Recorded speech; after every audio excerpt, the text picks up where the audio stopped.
Planning your wedding timeline can feel overwhelming, but it's a necessary evil when coordinating a stress-free, photo-friendly celebration. Today, I'm sharing 7 simple steps to create a wedding day schedule that flows seamlessly. Also, fair warning, while this video is meant to give you a solid foundation, it's not a substitute for working with a professional planner. Your planner will be your go-to expert for managing the flow of your day, coordinating with vendors, and handling all the details so you can enjoy yourself.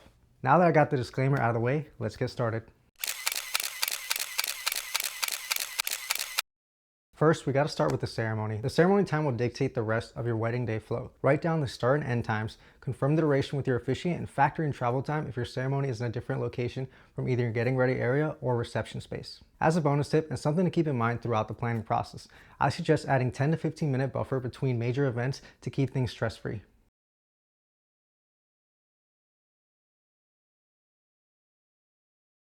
Next, work backward from your ceremony to plan your morning. Hair and makeup for the bridal party can take anywhere from 2 to 3 hours depending on how many people are involved. However long it takes, you'll definitely want to set aside at least 30 minutes for everyone to get dressed once hair and makeup is done.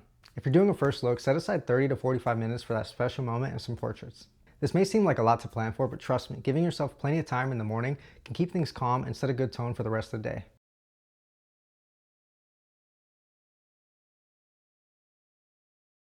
Step 3 is all about the first look. If you're doing one, you'll want to consider doing portraits before the ceremony, as this will free up your cocktail hour later. Doing a first look allows for the first round of couples photos, wedding party photos, and even family photos to be completed at the start of the day, which opens up your cocktail hour to enjoy with friends and family.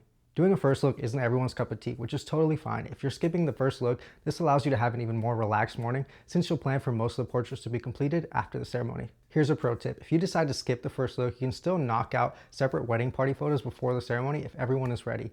The groomsmen and the bridesmaid take around 15 minutes each to photograph.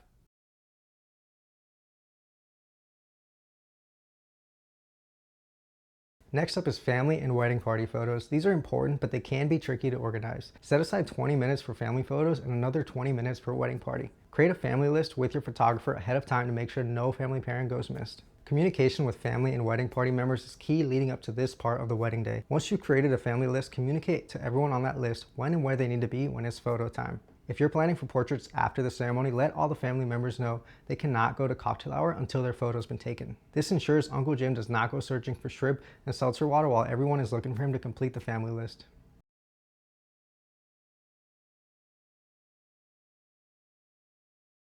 Step 5 is to plan the reception flow. The reception time is when your photographer will be the most hands-off as it relates to the schedule since there are many other vendors involved. As a safe bet, here are the main moments along with how much time you can expect to set aside for each one. Be sure to work with your DJ and planner to keep the energy up and the night running smoothly.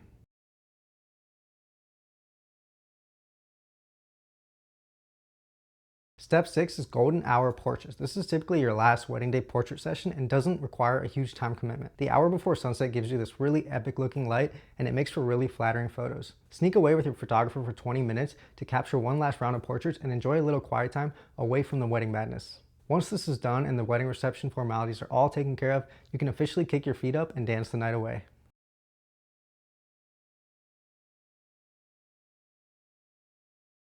And finally, step 7 is to enjoy every moment. A great timeline keeps your day stress-free so you can soak up the good wedding vibes that come with being surrounded by your loved ones. While you can plan for a perfect day, remember to stay flexible and embrace the unexpected. Sometimes this is where the real magic happens.